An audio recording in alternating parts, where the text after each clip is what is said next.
All right, let's talk about 5 super common money habits that might be, secretly draining your wallet. But more importantly, we're going to cover the simple, easy fixes you can start using literally today to take back control.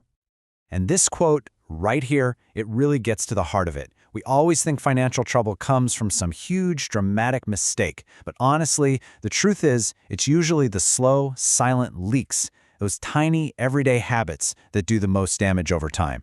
So the real question is, are you ready to spot those leaks and, patch them up for good? Let's dive in. First up is the big one, impulse spending. This is literally the financial version of death by 1,000 cuts. You know what I'm talking about. That quick online purchase, the extra thing you grab at the checkout. It all adds up, and it adds up fast. So the fix is something called the 24-hour rule. And it's so simple, it's brilliant. Whenever you get that urge to buy something you didn't plan for, you just hit pause. Step 1 is just recognizing it. That's an impulse. Then, step 2, you wait a full day. Seriously, that's it. This little buffer is a total psychological game changer. It lets that initial "I need this now" feeling fade away, so you can come back and reevaluate with a clear head. You would be amazed how often you realize you don't actually need it at all. Okay, let's move on to our next habit, which is just as sneaky as impulse spending, if not more so.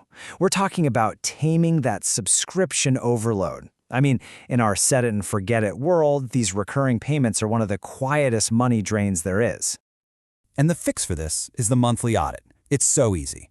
Once a month, just once, you pull up your bank or credit card statement and go through every single subscription, streaming services, apps, gym memberships, you name it. For each one, you have to ask yourself, did I really get my money's worth from this last month?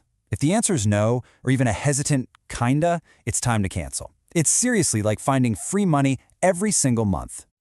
Now, curbing spending and cutting subscriptions, those are powerful moves. But to really, truly take command of your finances, you need a plan. And that brings us to habit number 3, which is the foundation for everything else, not having a budget. Without one, you're pretty much flying blind with your money. Because without a plan, it's just impossible to know where your money is actually going. You might have a vague idea, right? But feelings aren't facts. A budget isn't about restriction. It's about control. It's about telling your money where to go instead of wondering where it went. And look, a budget doesn't have to be some crazy, complicated spreadsheet. The 50-30-20 rule is a fantastic place to start. The idea is simple.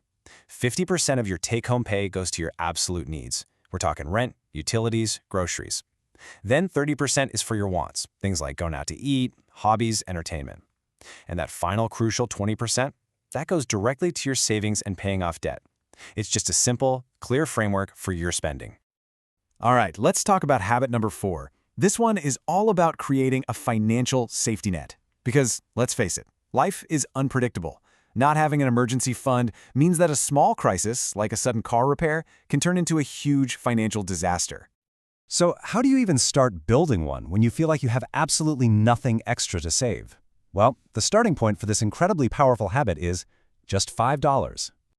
I know it sounds way too small to make a real difference, but think about it. The cost of a fancy coffee, just $5 a day, adds up to over $1,800 in 1 year. But this isn't even about the amount. It's about building the habit of consistently paying yourself first. That's where the real magic is.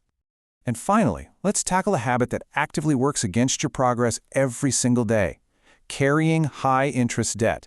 This is the financial equivalent of trying to run up an escalator that's going down. You're working so hard, but you're barely making any progress. And just look at how destructive this can be. Take the same $5,000 debt. At a 21% interest rate, a massive chunk of your payment is just going to interest. It's just feeding the bank. But at a lower rate, that exact same payment makes a much bigger dent in what you actually owe. High interest is just a constant drag on your financial momentum. So, the solution here is to get proactive. Always compare rates before you borrow anything. And if you're already stuck with high-interest debt, you need to actively look for ways to refinance to a lower rate. Through things like a balance transfer credit card or a personal loan, lowering your interest rate is honestly one of the fastest ways to accelerate your journey out of debt. So as we wrap this up, the main idea is really clear, right? Small, consistent changes create huge results. None of these strategies require you to win the lottery or come up with some complex financial plan. They're all about simple, deliberate actions that you can take. So let's just recap your new toolkit, your 5 fast fixes.